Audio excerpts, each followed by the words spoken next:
RT சேகர்னால ஒரு ஓட்டு வாங்க முடியும்னு நான் நினைக்கல. அப்படிங்களா? இப்போ வந்து ஸ்டாலின் நிற்கிறாரு, உதயநிதி நிற்கிறாருன்னா அவங்களுக்கு ஆதரவாகவும் அவங்களுக்கு எதிராகவும் ஒரு பேர் வந்து ஓட்டு விழும். உதயநிதி வேண்டாம் அப்படின்னு ஒரு ஓட்டு விழும், உதயநிதி வேணும்னு ஒரு ஓட்டு விழும். ஆர்டி சேகருக்காக அப்படி ஒரு ஓட்டு விழும். திமுகவுடைய பேஸ். நீங்க நாளைக்கு அங்கே வந்து இப்படி பரந்தாமனுக்கு பதிலாக நீங்க வந்து தமிழர் நிப்பாட்டுறீங்களோ அது மாதிரி வந்து ஒருத்தர் நிப்பாட்டு அது வந்து அங்கே ஒர்க் பண்ணுவாங்க. அதுல வந்து ஒன்றும் பெரிய ப்ராப்ளம்.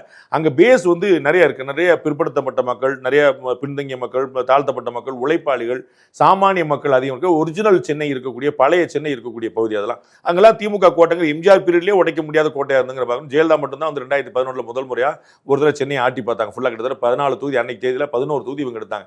ஸோ அந்த மாதிரியான விஷயங்கள் வந்து இப்போ வந்து அது ஆர்டி சேகரா இல்லாம டிஎம்கே ஒரு சேலஞ்ச் ஏற்படுத்தும் நினைக்கிறேன். ஒரு கடுமையான போட்டி காத்து சுலபமா படுத்துக்கிட்டே ஜெயிச்சவங்களுக்கு ஒரு மும்முனை போட்டியை உருவாக்கி. ஆதவ அர்ஜுனா அவர்கள் வெற்றி பெற வாய்ப்பில்லைன்னு நினைக்கிறேன்னு சொன்னீங்க.